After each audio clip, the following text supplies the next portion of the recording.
Good day and welcome to another edition of Crapper. This week with yours truly, Tim Appleton, and I'm joined this week by my colleague, Shaun Hall. Greet the people, Shaun. Good morrow. Good morrow. Shaun Hall, of course, one of England's leading raku potters, as well as a prog fan and part-time drummer, I should say. Do I pronounce that right? Raku? Is it Raku or Reiku? It's Raku. No, there's Reiki, isn't there? But that's a sort of something to do with hot stones, isn't it? I think where you place them, some sort of healing purposes. But I don't do that. Your pots don't No, have any medicinal qualities. no, no. Well, perhaps they make you feel calm when you handle them and look at them. But that's about it, really. All right, okay, that's a brilliant sales pitch. Um, okay, well, look, let's get on with it. Before I begin, I should just say, if you're listening to this on the podcast, um, we'd like to ask you a favour. If there's any chance that you could see your way clear to giving us a rating and a high rating, if you're going to give us a low rating, then don't bother. But a sort of a good rating would be most welcome. And even if you fancy writing a review, because obviously that's always helpful to you know the lovely old algorithms. So that's our request for the week. If you can find it in your heart to give us a rating and a comment, all the better. We'd greatly appreciate it. Now, Black Sabbath are reforming. They're coming out of retirement for, I think, probably the third time this summer. So we thought it might be a good time to have a discussion of a Black Sabbath album, as we normally do albums, as regular listeners will know. And so this time we're going to do a Black Sabbath album. Which one are we going to do? Well, it's pretty predictable, really. We thought we'd choose Paranoid, which is their second album, of course, and it's their biggest selling. By the way, this is going to be a makeshift Turner's turntable, because since Peter couldn't make it this week, he's otherwise engaged. I'm going to give one piece of information, which is that Paranoid outsold all the other Black Sabbath albums by a factor of two. So it is a fairly obvious choice for us to go through. Now, let's begin, as we usually do, with a general discussion of the album, perhaps preceded by, if you deem it convenient, the question of whether this is actually the beginning of heavy metal, as is often claimed. Shaun, do you have any view on that issue? Yeah. Well, I mean, that's a tricky one. I think yes, but I'd say that there's kind of stirrings of heavy metal throughout the late 60s because you've got obviously the Beatles, Helter Skelter, with a very sort of distorted guitar sound. I think you've got, I think, was it Steppenwolf? They coined the term heavy metal, didn't they? It was heavy metal thunder. So there were stirrings, Deep Purple. I think Black Sabbath beat Deep Purple, didn't they, to the sort of first sort of album release? Is that right? Deep Or was it Purple first? Deep Purple Mark Two, but Hmm. Deep Purple Mark One, I think probably pipped them to the Hmm. post. Yeah. Um, I mean, obviously there's Zeppelin. Now, I've got to make the point that probably I was always more in the Zeppelin camp. Don't throw anything at the screen, listeners, viewers, please. So it's been interesting doing this, and I've really enjoyed actually going through the Sabbath back catalogue. Um, but I always think of Zeppelin as more hard rock than heavy metal. I think Robert Plant would probably have an apoplectic fit if you said, Led Zeppelin were heavy metal. Um, but I think probably you can say that, with a degree of certainty that it probably was Sabbath. Yeah. So, Um, might happen. Good, yeah. I mean, I think you're right. I mean, there are probably certain precedents. Perhaps I was thinking of Blue Cheer, and maybe yeah, I don't know, maybe sort of the Vanilla Fudge. The vibe of that sort of that band, and obviously Cream and Hendrix. Mm. Um, they're different from Sabbath, but there are certain, sort of precedents in their music. But yeah, I think you're right. I think that this is the beginning of a certain heavy metal, isn't it? These first couple of Black Sabbath albums in particular. I was thinking that is it too early for a Tim's Pedantry Corner? No, go for it. Go for it. All right, I shall. In the tradition of German idealism, Kant, Hegel, through Marx, to use the American preposition. um, there's a traditional distinction between the in itself and the for itself, right? And this is an important philosophical distinction. So, like the in itself is sort of the kind of lumpy thingness of the thing, what Kant calls the noumena. And then the for itself, what Kant would call the phenomena, is like the sort of the consciousness part, the kind of the kind of reflexive part of being, let's say. And I was thinking that perhaps you could say that Black Sabbath are like the in itself of heavy metal. The ding and sick. They're sort of metal, in a way that, like, yeah, you mentioned Zeppelin and Purple. They're probably more like the for itself. They're more sort of like okay, let's see, what are we doing here? We've got an open field. Whereas Sabbath are very sort of in themselves. It's a very sort of closed world that they create, and it was sort of incredibly influential. They're a Birmingham band, right? And anybody who knows anything about England will know that Birmingham is a sort of industrial working class area. Not especially prosperous area, but important in the industrial development of Britain. And I always think that Sabbath are sort of, to me, they sort of represent the sound of like industrial depression. You know what I mean? In a way that none of the other bands do. There's a sort of obsessive, mechanical kind of production of guitar riffs, and that all of the music is built around these riffs that just keep coming, and they're sort of, they're sort of unstoppable, really. And so there's a sort of a sort of a sparse sort of formalism in their music. You can tell I've been thinking about Black Sabbath for a very, very long time, right? Because I'm going on a bit. Yeah, it's sort of they sort of invent a way of playing the guitar, I think, and a way of writing music around guitar riffs. Sort of inexorable, constant flow of guitar riffs. They sort of come from the blues a bit, right? So there's a sort of, yeah, like a sort of 10 years after Hendrix sort of influence there. But, the blues is more sort of, yeah, again, more sort of freewheeling. And I think that they sort of supplement this bluesy sound with a kind of European sort of seriousness in the scales that they use. I mean, there's something classical, sort of almost baroque, I think, even perhaps medieval, about the way that they put their music together, and the kind of scales that they use.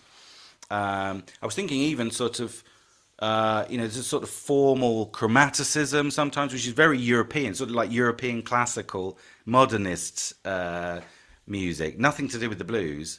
And also, finally, just one more thing, sort of a curiously Latin influence. I don't know if you picked up on that, Sean.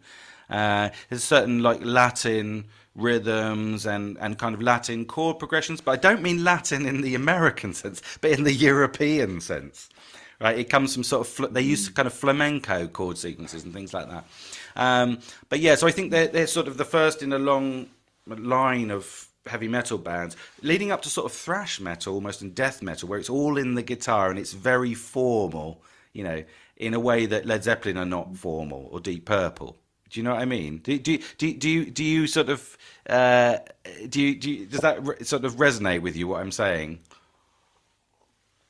Yeah, I mean, I was going to say actually, one of the things I picked up on Mm, was that there was a very slight jazz element or even a mm. swing element to some of Yeah, Sabbath's music, and that yeah, that obviously comes through with the drums, doesn't it?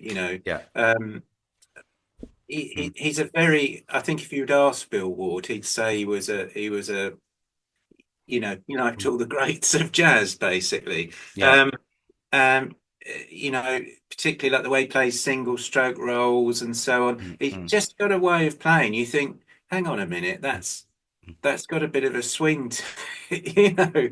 yeah, And it's great. That's just mm, what I picked out, and I thought mm, that's really nice.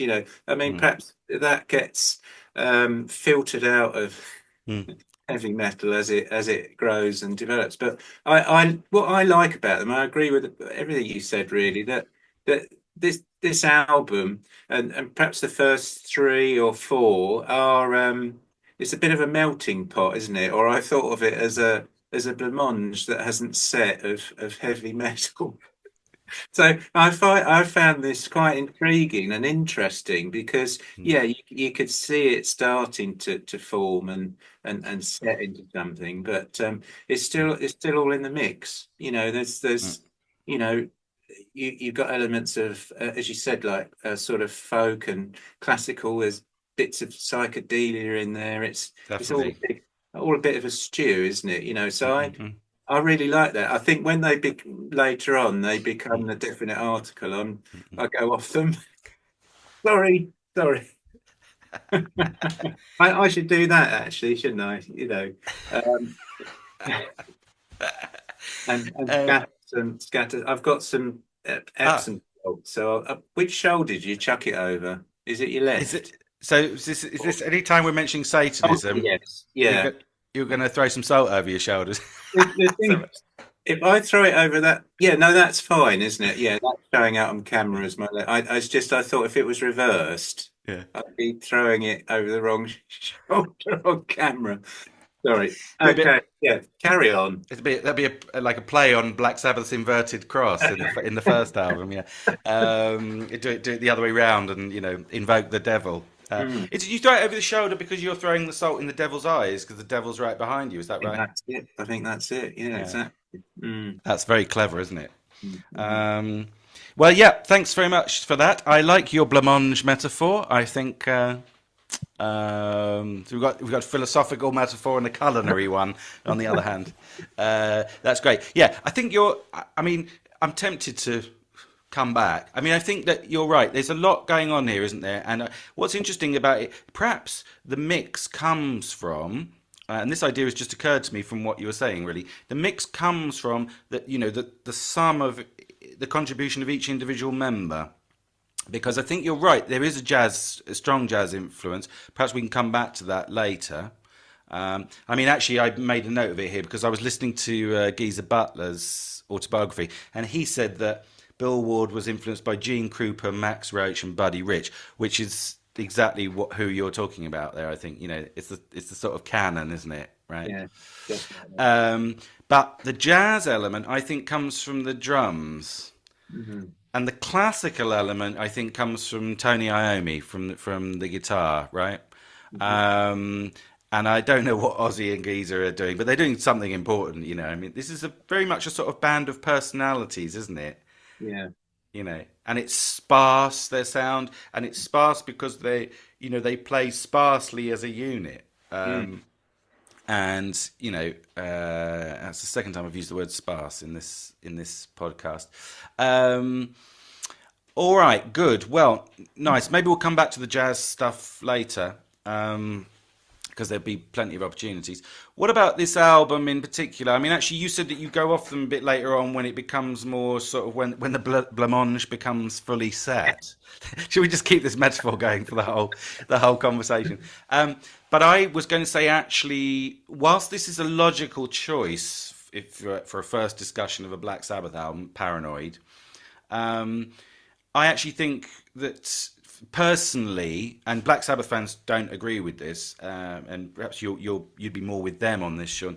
I actually think personally they get slightly more interesting later on, and I think that that's because, like, I like the sequence from Volume 4, like the fourth album. That's the fourth album to Sabotage through Sabbath Bloody Sabbath. I think Yeah. that's a really because what I like about that is I think that Ozzy Osbourne comes into his own. Actually, well, in line with what I was just saying. Actually, I think he really starts to sing Mm.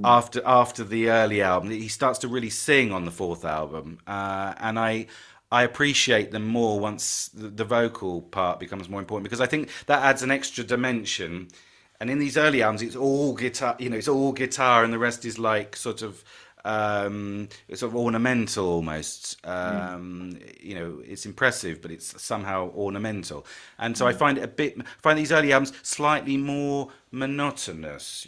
But again, throw the start over the show. Yeah, sorry, sorry, but yeah. I mean, which is not popular opinion amongst Sabbath fans. They I hate an album like Sabotage, and I think it's a really great album, much more sort of diverse sounding. Of course, our beloved Rick Wakeman comes in on Sabbath, Other, Bloody Sabbath. I, yeah. I, I think, which is their fifth album. I think he was a refugee from the Tales from Topographic Ocean sessions at that point, Mhm. if I'm not mistaken. Do you know that story? Getting away from the cardboard cows. That's right. That's right. I think he just played on the album for fun. I mean, that he shared a canteen with I think with Black Sabbath, and he got Yeah. on better with them than he did with the people in Yes at that point. They paid him in beer, didn't they? Is that what? Yeah, Yeah. that's right. That's right. Yeah, yeah, yeah. I mean, that was probably a contractual matter. Um, um, yeah. Do you have a sort of like a terse opinion of this album? Could we put it on a bumper sticker? Your opinion of Paranoid as a whole? Um, I think it's hard for me to, Mm, to describe an album like this, but no, I think it's a really good album. To be honest, actually, having listened to them, mm, I don't. It's up there, but I don't know whether it actually is the best album. So I quite like Masters of Reality, and I like Sabbath, Bloody Sabbath, but it would be one of those three for me. But I'd be hard pressed to tell you mm. which actually. Yeah. There's only a couple of tracks that we'll come back to it later. There's a couple of tracks on Paranoid that leave me a little bit cold, but Mm, mm, I think for its time, it's it's an excellent album. Basically, I think recording wise, I think they up their game a bit on some of the other albums. I think by the time actually you get onto Sabbath, Bloody Sabbath, you're starting to get the drums recorded a lot better, and you're starting to get that's like the drumming is being translated, into the way he plays. I think they said they struggled to capture his drum sound on something like War Pigs, so mm, I think mm, they did justice to him, mm, later mm. on. But Yeah. sorry, I'm going to be mainly talking about Bill Ward. This is the problem. You're all going to get thoroughly bored.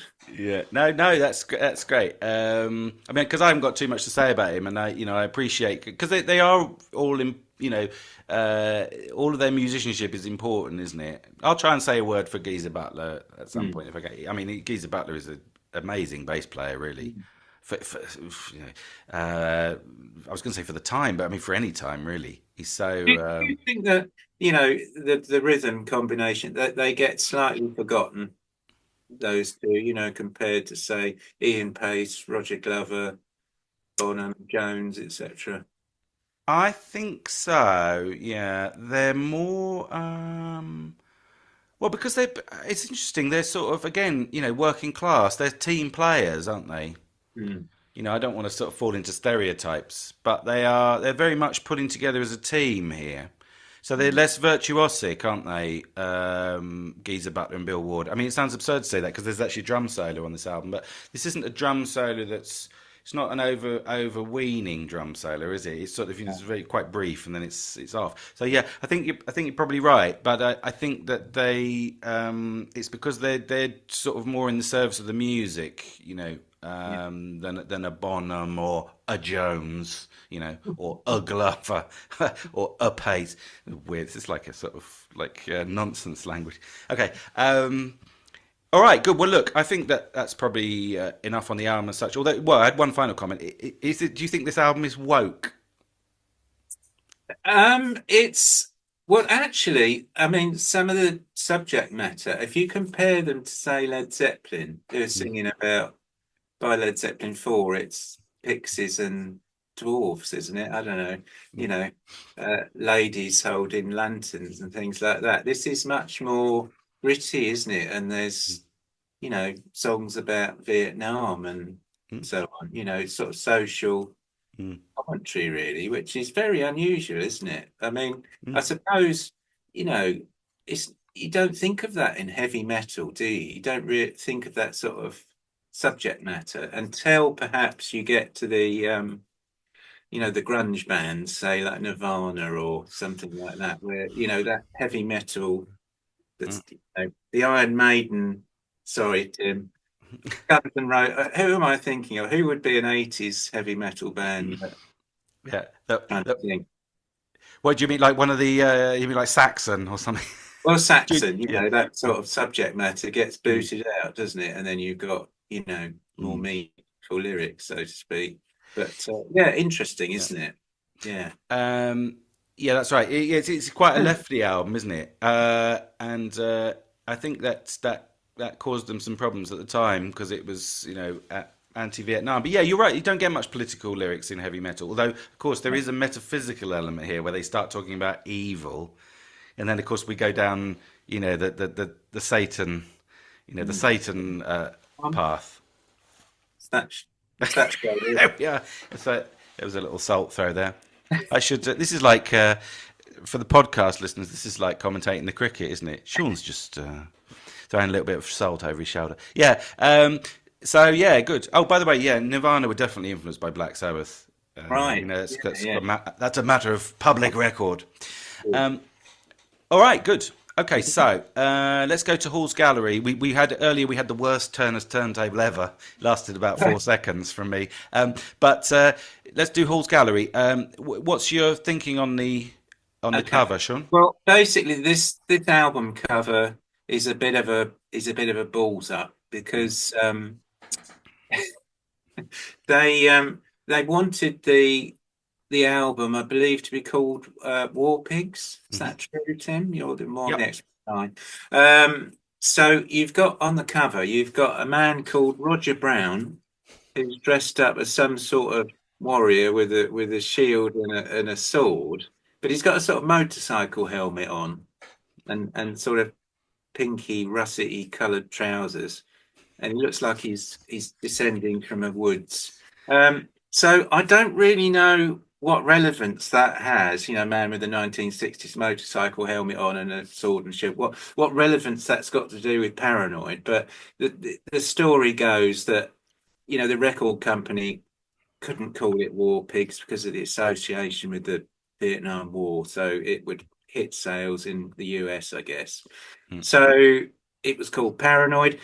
Um, it was taken by Keith McMillan, the photographer known as Keith, and it's a kind of a triple exposed image, quite sort of blurry. I guess it's trying to depict movement. I Ha! think it's a, Trying to depict movement. I think it's a bit of a travesty, really. In all honesty, it's so amateurish, and the lettering belongs to the 1960s, doesn't it? I mean, it's what is it, 1970? This came out. It's def 1917. Yeah, so it's definitely from the previous decade. The whole feel of it. I mean, the lettering to me looks like something from Disney's 101 Dalmatians, something like the Aristocats or something like that. It's not what you'd expect on a proto metal album. Um, I haven't got much more to say about it. Let's it's a Yeah. bit poor It's or not. poor, isn't it? I mean, it's got to be one of the worst covers ever, this, isn't it? I mean, it's I think it could be. Apart from Sabotage. yeah, but that's just because, hang on, because Bill, you can see Bill Ward's underpants Yeah, through his wife's tights on the back yeah. It's not. cover. I mean, I normally that was when I left at car boot sales. There were quite a. I didn't want to take that one home, so I went for the deep purple. You see, that's where it began. That's where it began. Bill Ward's underpants. Yeah, yeah, it's an appalling cover, isn't it? I always think he looks like a bloke, who's jumped out from behind a bush to expose himself on, you know, Hampstead Heath or something like that.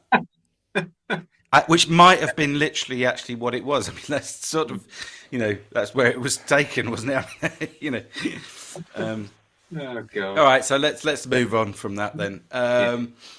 That's Hall's gallery for this week. Okay, good. So look, let's go to the tracks then. Now we start with War Pigs, right?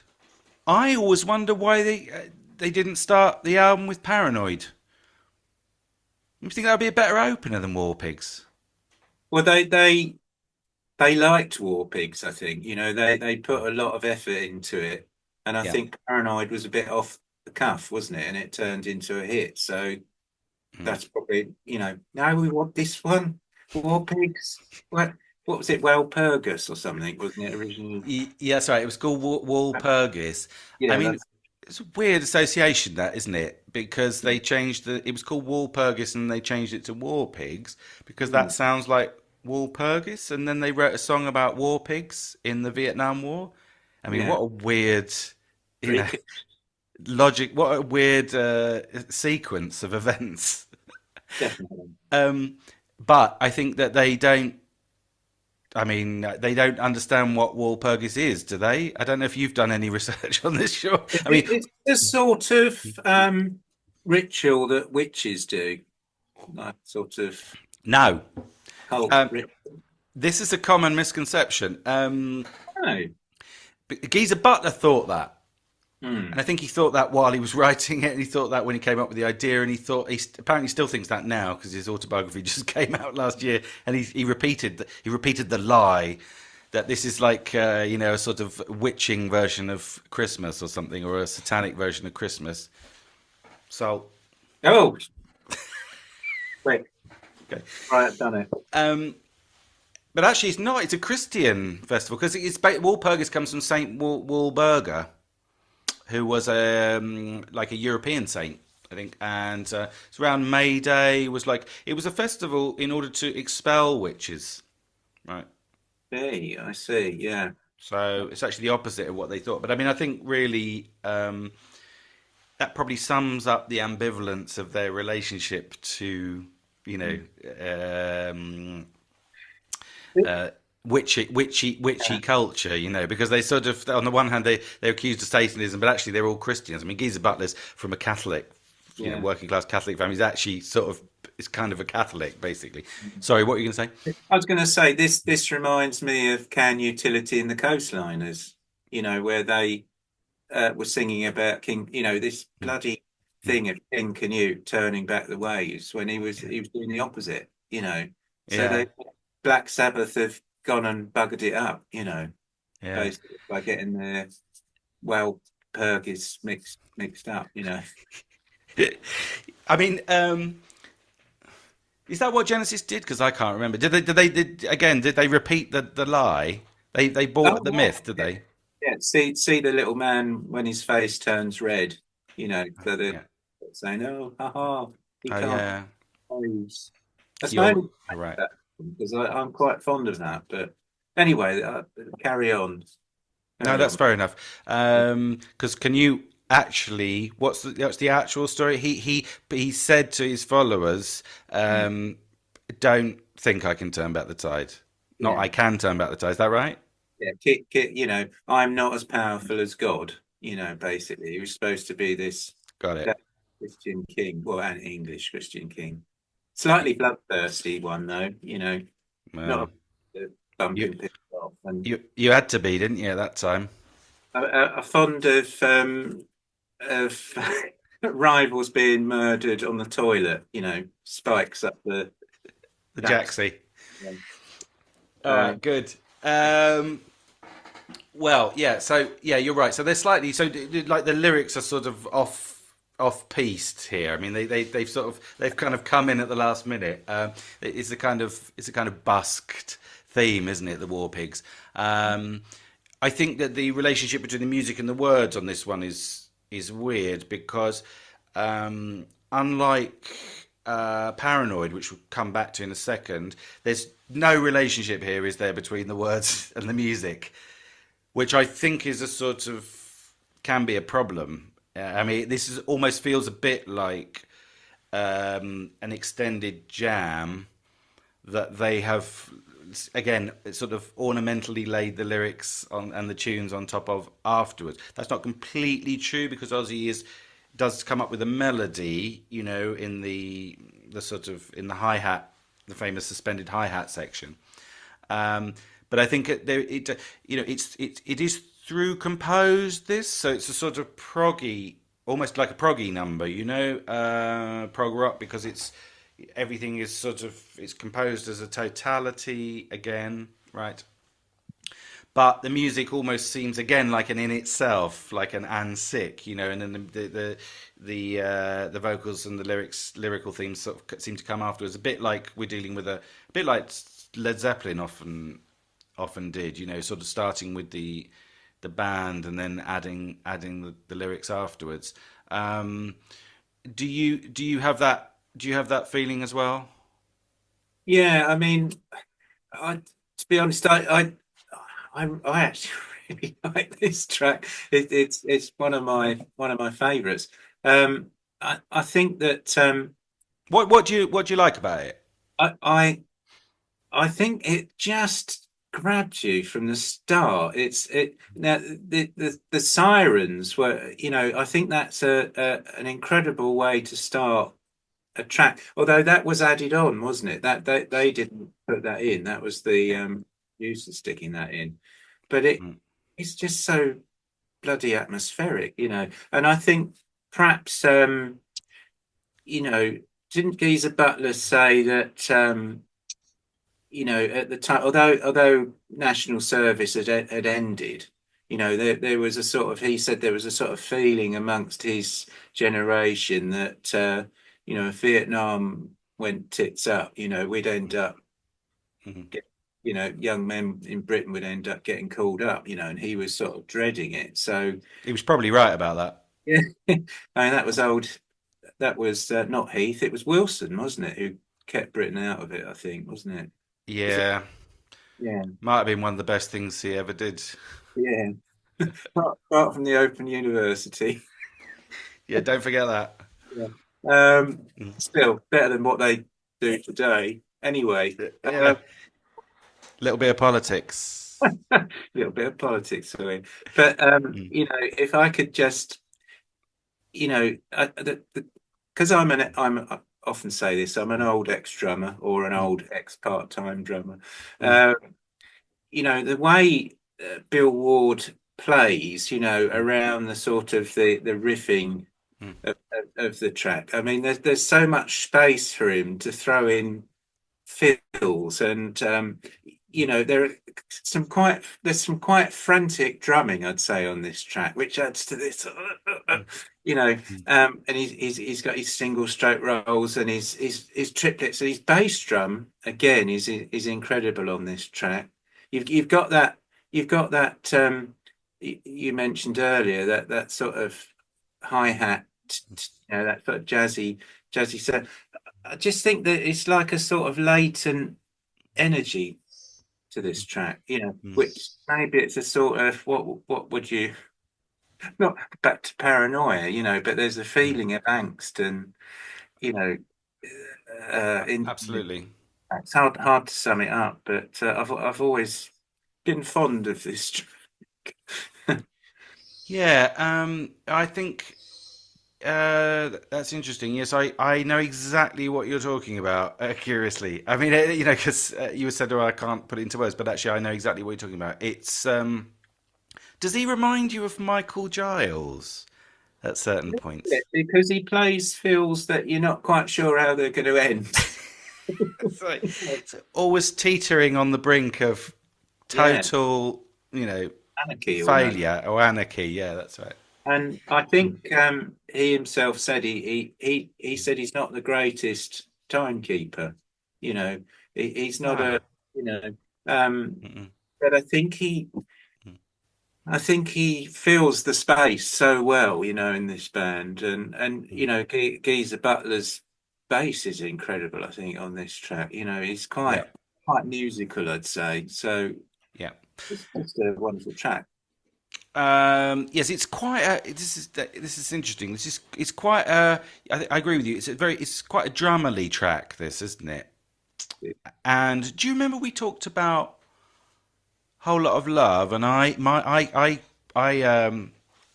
presented the thesis that it was sort of written by Bonham in the sense that, like, without the drums, the whole track wouldn't make any sense whatsoever.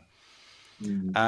Don't you think that that applies here a bit? I mean, I reckon that the most striking part of the track is that, the iconic part, the signature part, is that hi hat.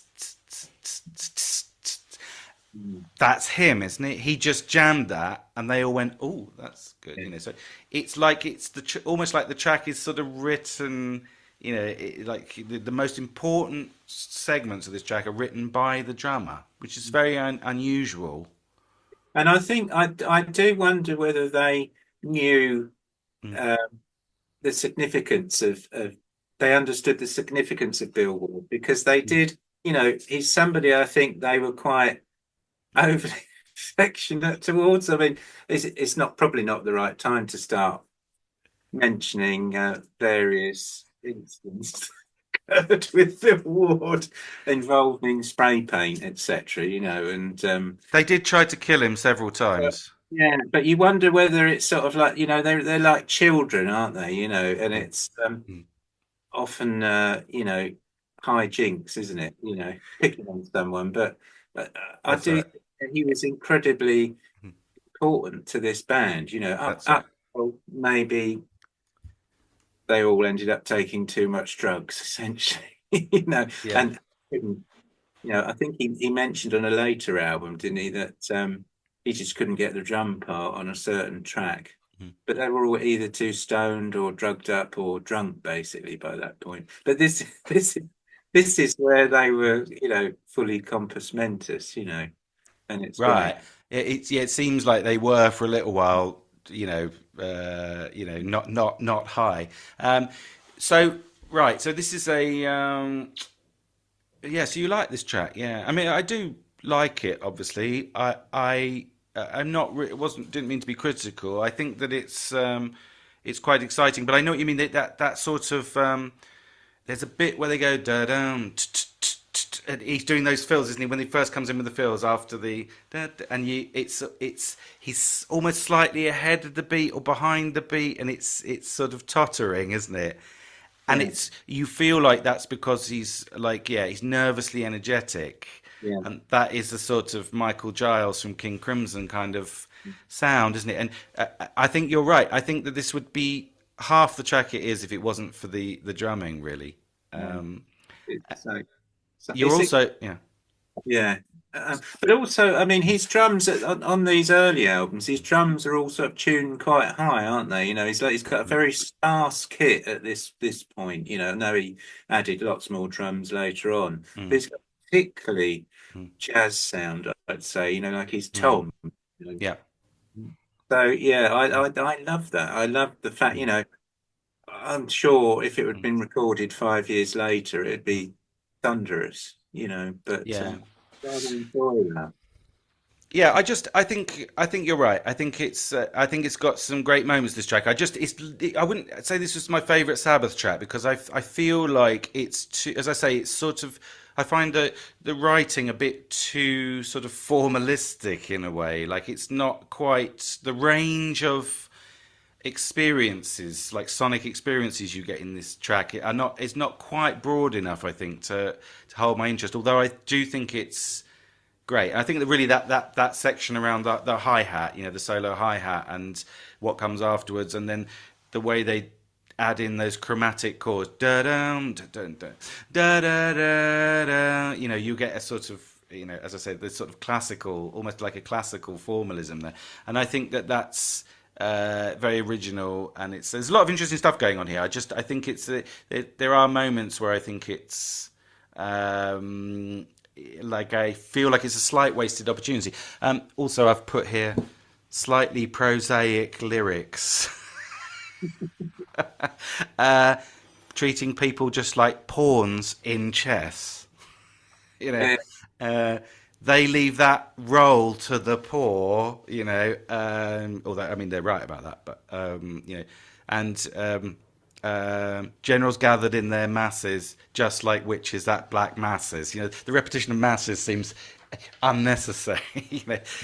So yeah, I think it's a great track. It's one of their signature tracks, isn't it? And it's got great moments.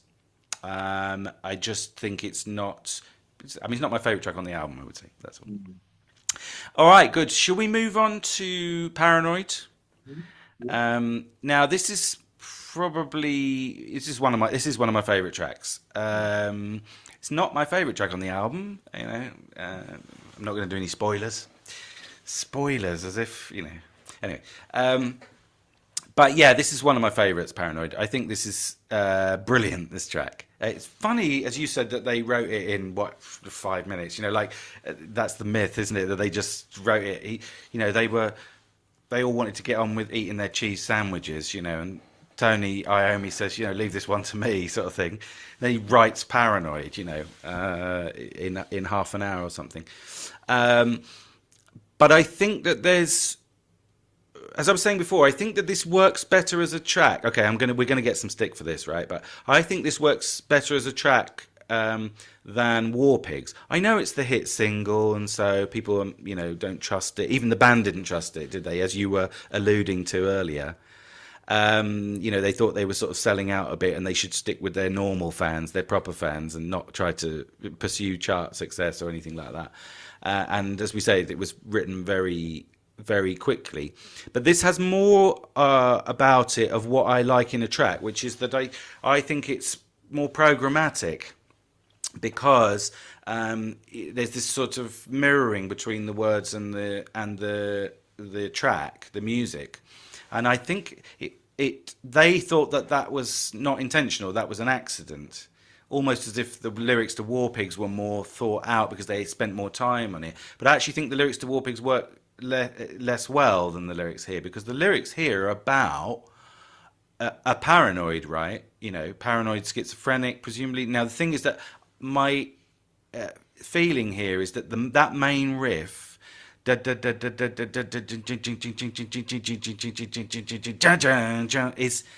that's a sort of paranoid riff. Do you know what I mean by that? It's got this sort of very tight energy, and then it explodes, And I think that's like a brilliant.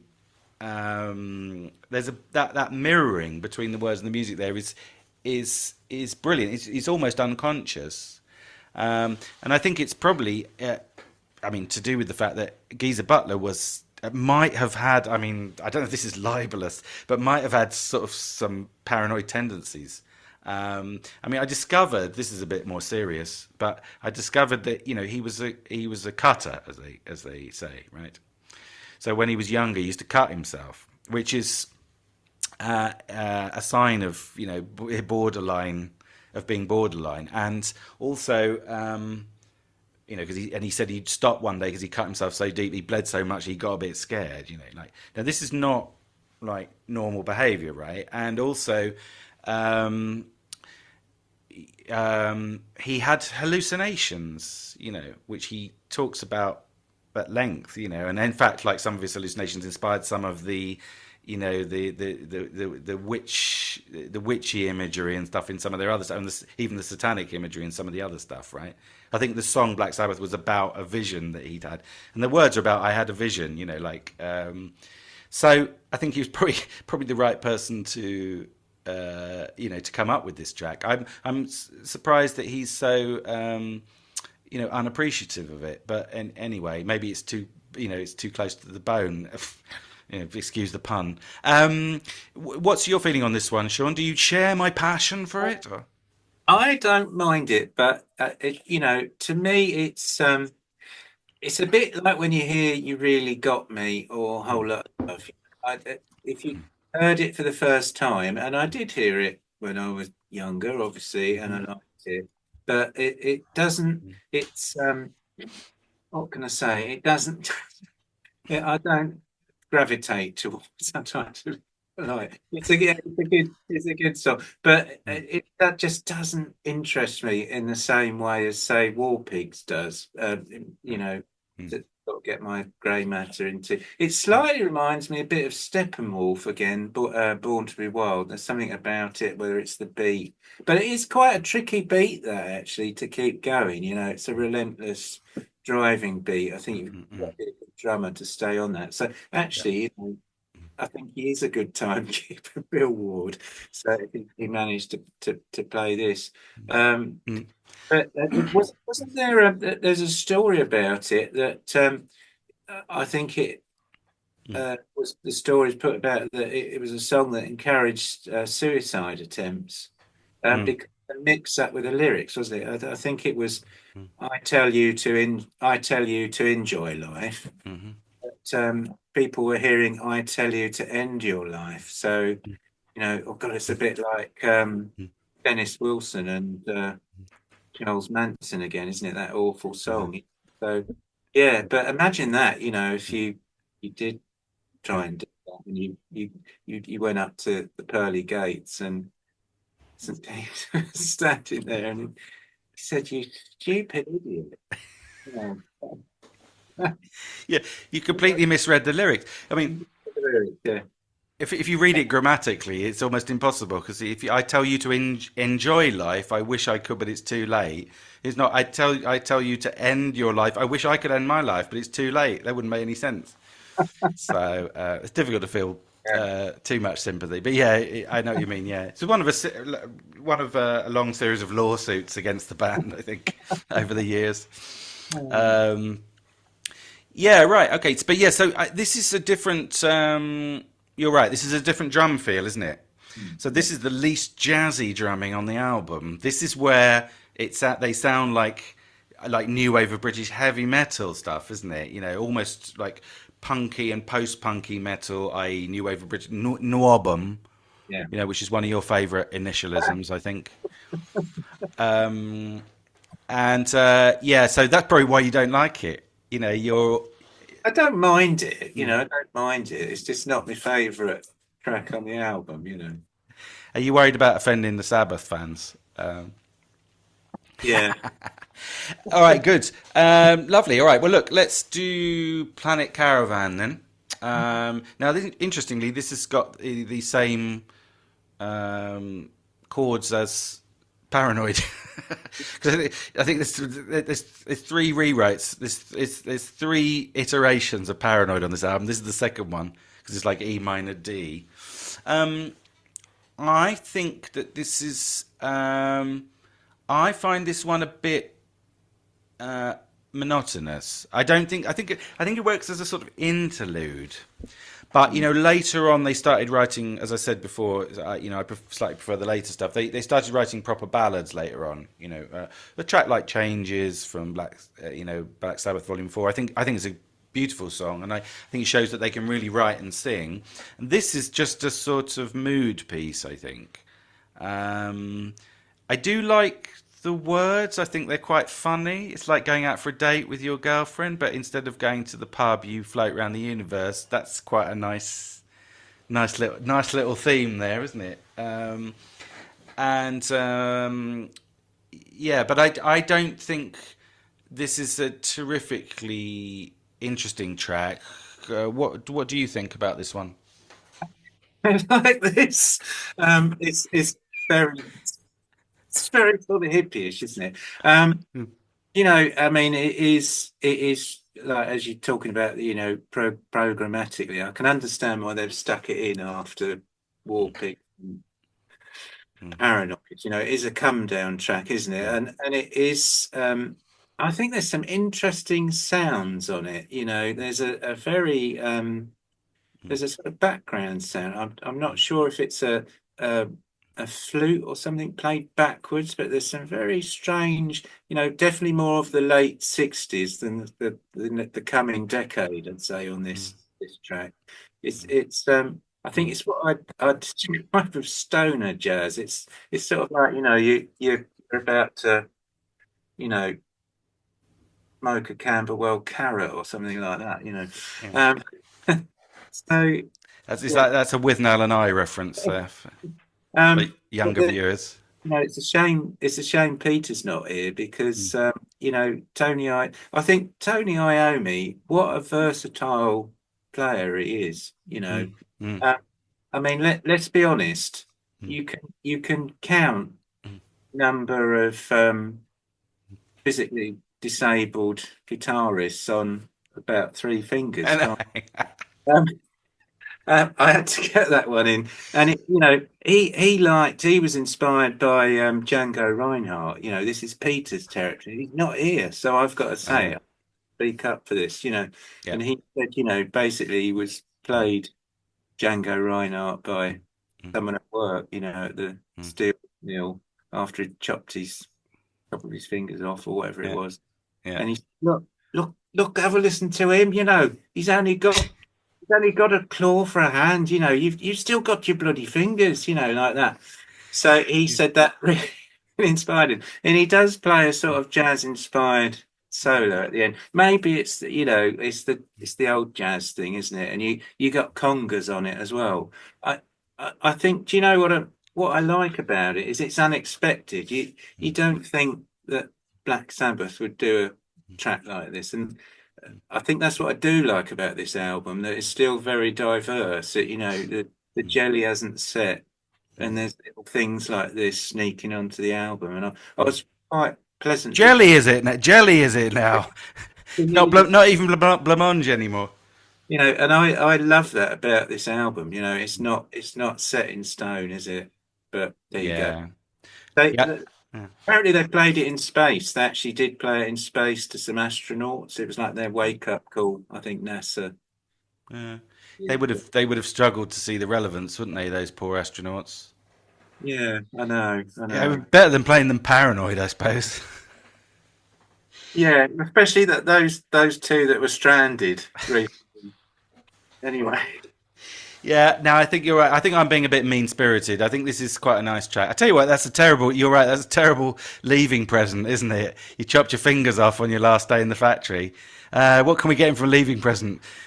Would it seem terribly, sarcastic to get him a Django Reinhardt album? Have a listen to this, son. Sorry, that's not. Is that Birmingham? Oh, I'm terrible on Liverpool, accents. isn't it? That's gas. That was Liverpool. Yeah. Well, his boss in the Birmingham factory was from Liverpool, of course. Oh Yeah. yeah, of course, Yeah. yeah. No, you're right. It's all right. Maybe we're going to do this whole album like every track I like, you don't, and vice versa. All right. But yeah, no, I think it works all right as an interlude. Going back to my earlier point, if you program this album, Paranoid, War Pigs, Planet Caravan, Iron Man, it Mhm. works much better. It's because this is not a nice break after War Pigs. Yeah. Like it works better than a post paranoid interlude. But anyway, that's me being, pedantic. Mhm. Yeah, you're right. Big influence on him, Django Reinhardt. Um, and I suppose people know the story of Django Reinhardt, right? He was a gypsy, wasn't he, Django Reinhardt? He was involved. Basically, his family lived in a caravan, and I think it went on fire, and he lost his at least like, sort of two and a half of his fingers, didn't he? And then became like one of the world's most famous jazz guitarists. Whereas Tony Iommi chopped off his fingers you know, in a machine in a factory in Birmingham. I suppose that's too well. Anyway, um, so look, good. Let's go on to Iron Man. Um, now this is, if I may, Sean. No, I don't. Again, I'm not a big fan of this fan of this one. Oh, again, we have to be careful here because you don't want to offend anyone. It's just people love this track, and it is it's a signature Black Sabbath track. But I think, well, I mean, yeah, to be more magnanimous about it, the album wouldn't be the same without it. But personally, there's things about the composition that I don't like here. It's got that epic riff, hasn't it, at the beginning? Da da da da da da da da da da da da. Now without the glissando, and that does sound like a robot, you know. So that was Ozzy's idea, wasn't it? Sounds like a big lumbering iron bloke or something. So that was what it was called as that was the working title. So you could maybe say they're sort of connecting the lyrics with the music there, but I don't appreciate the fact that they're sort of they're all playing the same thing. I don't like the fact that that main riff.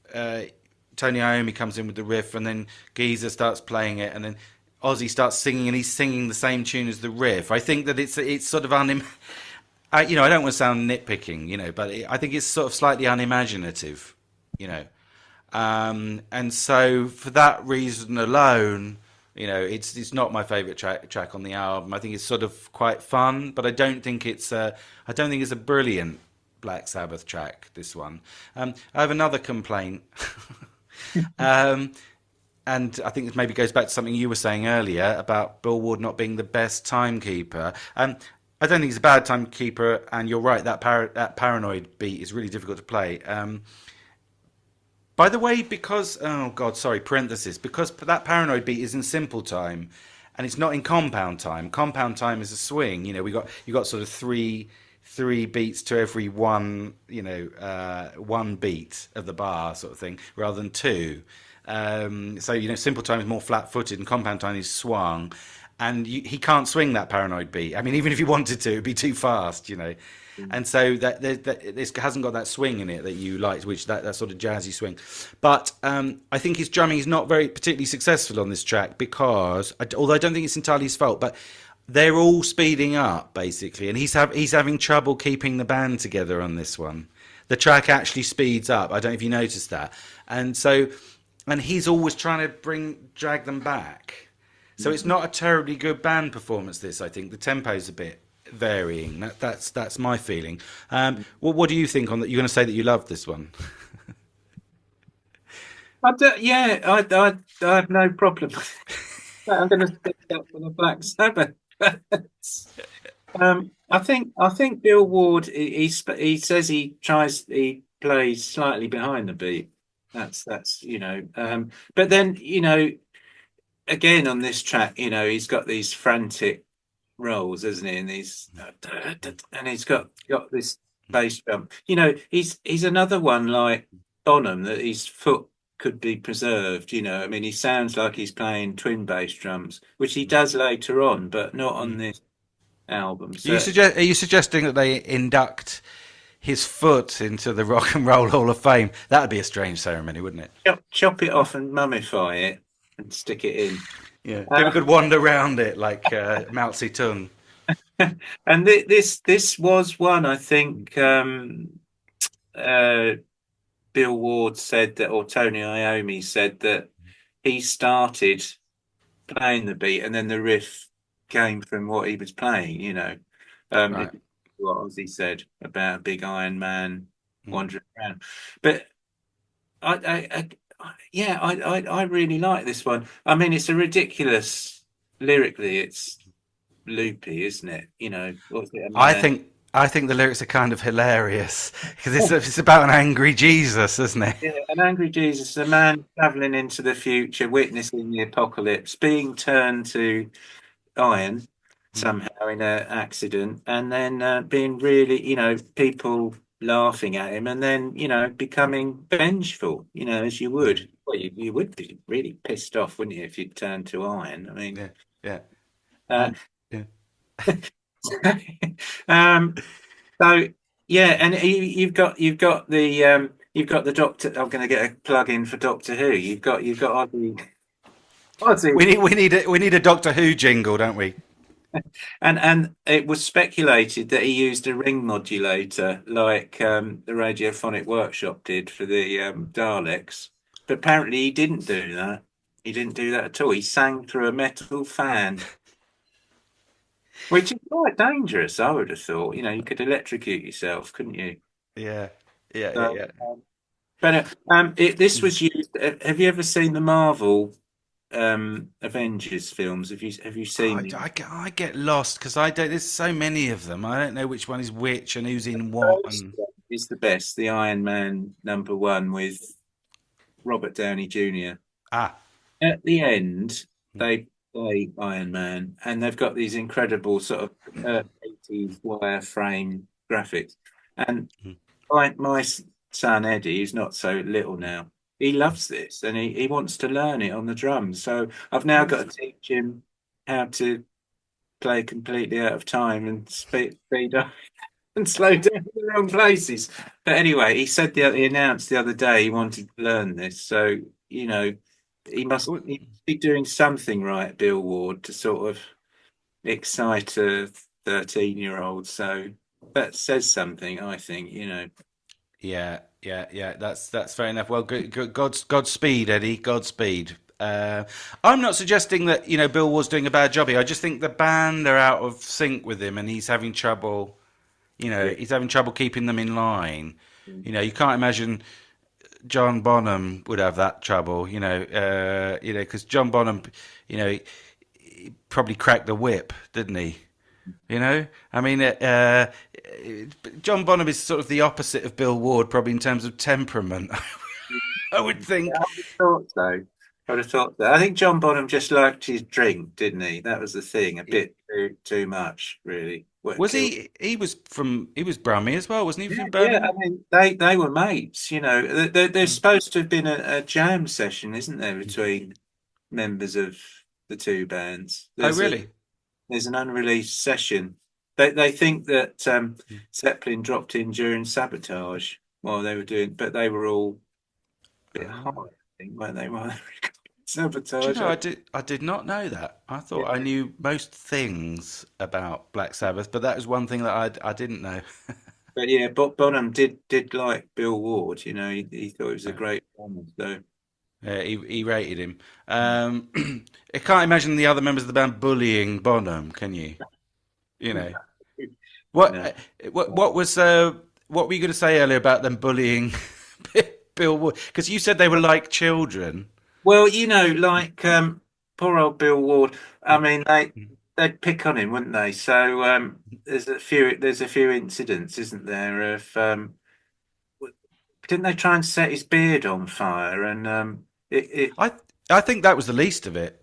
yeah, Um, he ended up in hospital because his polyester trousers caught fire, so he got third-degree burns. And then I think, there was a second case that they sprayed his they sprayed his penis blue with spray paint. Did you hear that one? While he was in the urinal.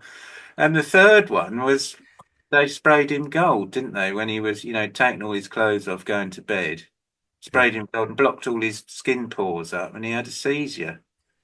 And so he got carted up to the hospital, and the ambulance driver sort of said, "You bloody idiots." Well, I don't know if they were from Birmingham or not, but then his mum phoned up Tony Iommi and said, "Will you leave my son alone? Will you yeah, leave him alone? You could you stop? You stop setting my son on fire, please. stop setting my son's beard on fire." But I think they did that because I think it probably was bullying, but I think it was sort of affectionate. I can sort of see it's like sort of an ADHD child playing up. Or my dog, for example, my dog will play up when there's visitors, Yeah. looking for attention. I think it was sort of an endearing form of bullying that caused him to have third-degree burns. Yeah. It's a sort of great story. I mean, it's the story of when they set him on fire for the, for I think at least the second time. Excuse me, is so funny. I mean, it's one that, I mean, it wasn't funny for him, but because he had to be hospitalised. But like the way that they tell it is one of the most hilarious things. Like they said, do you mind if we set you on fire now? Because I always imagine them, like with those Birmingham accents. It's like that. Vic, do you remember that Vic and Bob sketch where they were slaves were on a campsite? I don't like this cup of soup. This tastes haywaney. You're right, it does taste haywaney. Yeah, so it was like they said, "Can we set you on? Can we set you on fire now?" He's like, "Oh, not now. I'm a bit tired." And then later on, he comes back into the control room and says, "All right, you can set me on fire now if you like." Then they do it, and he ends up, his sort of trousers melt into his legs or something. Yeah, that's it. That's bloody probably Terraline, wasn't it, or something like that? Terribly. I mean, maybe he was the Iron Man, getting Yeah. his revenge on the other I members of the always band. thought was it inspired by Ted Hughes, the Iron Man or the Iron Giant? But it's not, is it? I don't think it has any connection to that whatsoever. Um, but I can't be entirely sure of the chronology. Anyway, so that's that track done. Yeah, that's that one. I suppose they could have written a song about Stig of the Dump, couldn't they? That would Yeah. have been worse, wouldn't it? But anyway, carry on. Um, all right, good. Yeah, Stig of the Dump. There's a lovely reference for people. Okay, so let's go to side two. Electric Funeral. No, I'm not going to preempt your response here. What do you think of this one? If I'm really honest, I find this one more science fiction, dystopian, apocalyptic song too many. Um, Good point. you, uh, you know, um, you've got a sort of I don't know if it's a wah wah, this sort of distorted opening riff, Hmm, and it's just one horror slash sci-fi composition too many. hmm, It's supposed to be about a result of an atomic hmm. explosion, isn't it? I think. Yeah. Um, now it's the first half of it. That's the first half of it. The riff to me seems a bit pedestrian to me. It feels like it's a bit false. But part two of this song, I really like those sort of descending Hmm, chords, that sort of riff and the drums coming in. yeah. Um, and then it picks up for me. I find it's quite exciting, and Ozzy's sort of phrasing with the guitar. Yeah. Um, I think Electric Funeral's a bit bloody naff for a song title, personally. Yeah. It's also Um, it's also unscientific, isn't it? I mean, it's about a nuclear holocaust. What's it got to do with electricity? I might well, be wrong about that. yeah, and unless the coffin is powered by electric energy and it's self-propelled or something like that. We can only speculate. Perhaps they were thinking of the future, like an environmental self-propelled coffin that propels itself to the graveside. I don't know. That might It's be an right. interesting thought. But then it sort of returns to the sort of plodding riff, and it's for me it's a bit of a snooze fest. I think this Yeah. one, but Well, for the first time, we're in agreement. oh, This is yeah, my least favourite track on the album. I think it's. You're right, pedestrian. That's the word, isn't it? It's very the riff is quite classical this time. Dum dum da da dum da da da da. It's not at all bluesy, is it? So this sort of shows the it's quite a clear example of their other influences. But I don't like the fact that they're all playing the same, and Ozzy's singing that da da da da yeah, da da da da da da. It's just I think it's a bit boring, when they're all doing the same thing. There are other ways to write these things, so that the vocals can come in in a contrasting section, and maybe we might come back to that question in the next track. But okay, let's not get ahead of ourselves. But yeah, I think you're right. I think it sort of picks up in the middle, doesn't it? And it's got sort of got Latin flavour, slight Latin flavour to the drumming in the middle. I think, which is quite interesting. Again, it's like we're talking about the drumming a lot, aren't we? And I think that's very important. But as you were saying, it raises an interesting question, which is if this is proto heavy metal, why is the drumming so jazzy, and why is that so important to this, and what does that tell us about later heavy metal? I don't know. I think that probably again depends what kind of heavy metal we're talking about. That's the most, as I say, sort of magnanimous conclusion that I can draw. But yep, I've also written another woke track, against, against the nuclear, the Holocaust. Mind you, do you have to be woke to be against nuclear Holocaust? You know, probably these days you do. I don't know. All right, very good. Let's go to next track, Hand of Doom. I mean, this is my favourite track on the album. I'm interested to get your thoughts about it. This is like, this is what they call a deep cut, I think, isn't it? It's the definition of a deep cut. I don't mean that in the in the Geezer Butler sense. Sorry. But yeah, it's a deep cut in the sense that like it's one of those sort of tracks that's buried in an album, but it kind of makes the album in a way. This is one of those tracks that sort of makes the album for me. Makes an album, in this case, this album, if you see what I mean. Again, I think it's a sort of, I think Bill Ward is the star, once again. We've got, again, it's like I was saying about Whole Lot of Love. I mean, this is like, without him, this track would be more or less nothing. I mean, the riff is good, but like, without all the drumming, ornaments, it would be, wouldn't work at all. So yeah, I love this track. It's got, by the way, the third iteration of Paranoid. I was going to say second reiteration of Paranoid in the middle. That's basically the Paranoid riff, but in a different time signature. This time, of course, Tony Iommi has elected to not bother to tune his guitar up. That's the only variation. Let's do it this time out of tune. That wasn't Birmingham. I apologise. And yes, I love this track. I think this is also another woke track. It's anti-war, isn't it? It's about a veteran who's turned to drugs because of PTSD. I mean, that's a very hip topic, isn't it? Especially these days in states, the states.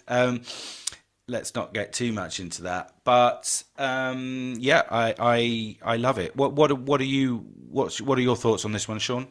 I like this one actually. It's a bit of a heavy listen lyrically, I think, isn't it? With the references to sort of drug use. It's supposed to be like US soldiers arriving in England with severe drug addictions. Well, was quite sort of surprised by that. I didn't know that, they were being flown here. Well, maybe they were flown here first and then back to the States. But yeah, it's an interesting track. It's got that sort of downbeat passage, that sort of jazzy passage, hasn't there, where, like the drums are quite quiet, and then, it's got that, the contrasting section with the riffs. Yeah, I mean, quite unusual, I think, the subject matter of this song for the time. Again, it's not goblins and Mm. pixies and stuff like that. Yeah. That's sets Black Sabbath apart, I think. You've got to hand them that compared to, say, Deep Purple on a Speed King or That's whatever. That's right, yeah, because I mean, best will in the world, the later metal bands, the Nwabum bands, Iron Maiden, they do sort of serious topics, but there are historical topics or fantasy topics, aren't they? Iron Maiden do more historical stuff like Charge of the Light Brigade and things like that, but they don't get political. And this is, yeah, you're right, this is political. Oh, it makes me, actually, what it makes me think is that Black Sabbath are still. And I think you were sort of alluding to this earlier. They're still kind of hippies. I mean, there's a kind of a late hippieism, isn't there, in these early albums? In spite of all the incredibly dark, metaphysical themes and everything, they probably saw themselves on some level as being hippies still. they didn't dress that differently from like West Coast hippies and things like that, did they? Let's face it. So that's a thumbs up from both of us Definitely. for that one. Mhm. Now, rat salad. Hmm. I wanted to ask you, really, what do you think of Bill Ward's drumming What on do I think this? of Bill Ward's drumming? I think this is a good solo, Mm, but if you compare it to say something like Moby Dick, it's obviously, you got Rat Salad, you got Moby Dick, you've got Toad. I mean, mercifully, you could say this is a drum solo for people who don't like drum solos because it's only what, a couple of minutes, is it? It's not a long track, is it? So that's right. I always think there's a very weird anecdote about this record, which is, as you know, which is that it was not quite long enough. They needed another 3 minutes, so that's why they wrote Paranoid. But the thing is, why didn't they just drop this one and not bother? Like you said, yeah, well, we could write another like a hit single for 3 minutes, or we could just like even out the size by dropping this one. But I'm glad they didn't really. I think it's a sort of a microcosm of his playing style, really. Compressed into that Mm, short time, and it shows what he can do basically. And it's mm, again, it's all his signature single stroke rolls and bass drum beats and so on. Um, mm, but yeah, whether I don't know, I don't know, biased, I suppose. You tend to think of Moby Dick, don't you? In that page rhythm. This doesn't quite. It's like a little version of it, I think, by mm, comparison. But I'm not mm, saying it's bad at all. mm. Yeah. It's but Moby Dickette. Moby Dick. Yeah, Moby Dick. That's it. Um, Uh, yeah, that's right. It's not quite as good as Moby Dick, is it? But on the other hand, it's sort of more listenable because it's so short. yeah, yeah, yeah. I think of it a little bit as Black Sabbath's 21st Century Schizoid Man because they're kind of copying the riff, aren't they? I think they were influenced by King Crimson, and da da da da da da da da da da da da da da da da. I mean, it copies the middle mirrors, as it called, the middle bit of 21st Century Schizoid Man. Mm. Um, I like the jazzy playing in the first bit, actually. I mean, I quite like the first bit, actually. Mm. It's got a rumba rhythm, isn't it? Again, Latin. Dun, dun, which is kind of pretty, I think. Mm. And yeah, ironically, I think that Bill Ward's drumming is sort of better on the other tracks than it is on the showcase. Did you have that feeling? Yeah, I mean, I think they sort of said he did it better live, and they struggled. I think they Mm, struggled to record this as well and sort mm, of mm, capture his sort of energy. So I don't know. yeah. You don't know what substances they were imbibing, do you, at the time, really? So it's a wonder they got anything down on tape, really. But Yeah, you know, true. yeah, I do find it amazing that how productive they were, given how high they were. You're right. I mean, it sounds like silly to mention it, but like, how do they even get on stage? It's astonishing the way that they abused their bodies, and yet they uh, managed to be. But they call it, what do they call it today? High functioning, yeah. high functioning, massive drug addicts. I mean, they was. I think Geezer Butler was saying, "Oh, you know, we didn't touch heroin. Well, we did, but we never injected it. We just sniffed it. Oh, that's all right then. Yeah, different times, wasn't it? Different times. Um, they were kind of. I mean, they were kind of crazy, weren't they, Black Sabbath? I mean, there is a madness in all of this that's quite sort of uh, worrying, but also slightly thrilling. Yeah, You and there's know. an innocence about it, really. It's sort of, before it all Mm. became horrible. You know. Yes, yes. Before the invention of like meth, whatever, crack. Okay, yeah, good. So let's go to the final track, right? Fairies wear boots. Do you like this one? Yeah, is it preceded by Jack the Stripper, isn't it? Is that right? Well, they do that like in the same way that King Crimson put mirrors in the middle of 21st Century Schizoid Man. It's because you're supposed to have a certain number of tracks on the album in the United States, or you were at that time, you know. Otherwise, you got less royalties or something. Not that they got any royalties anyway, because it was all robbed by their managers. But you know, I think that that's sort of meaningless, really. I think it's a total piece, this one, and they just add the subtitles for cash, you know. I mean the Jack the Stripper. That was named after a nude murderer, apparently. Yeah. Anyway, it's quite Hendrixy, isn't it? The start of this, that sort of. See, we need Peter again. He's the I Hendrix, know. but that's what sprang to mind in my head. And there's a sort of a great triplety feels from Ward, and it leads into the sort of the riff of Fairies Wear Boots. Now, what is this about? Can you enlighten me? Because it's supposed to be about skinhead, isn't it? I think I've written, because obviously I've got a few notes here, as Yeah. maybe obvious. I've written, what the hell is this song about? And So, it made me think, was he implying that skinheads are queer fairies in an old-fashioned, in the alpha, yeah. well, sense? Or, Ozzy Osbourne said that the skinheads called him a fairy because he had long hair. So, Well, you know, well, just why? playing with references, metaphor. No, no. I don't understand that. So fairies wear boots. Well, it's the skinheads that wear the boots. They're not the fairies. Ozzy Osbourne's the fairy. But I don't. It doesn't add up for me.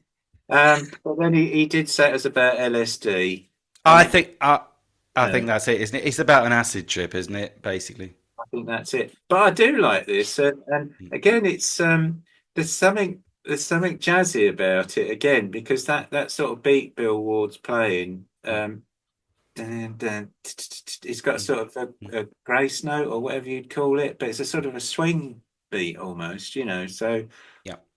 yeah, that's the great thing about having re-listened to this album was that I really picked up on this stuff this time. It's I don't know why. I'm afraid to say, always been a more of a Zeppelin head, and coming to reevaluate Black Sabbath, it's been full of surprises. So it's been good. It's been a good experience.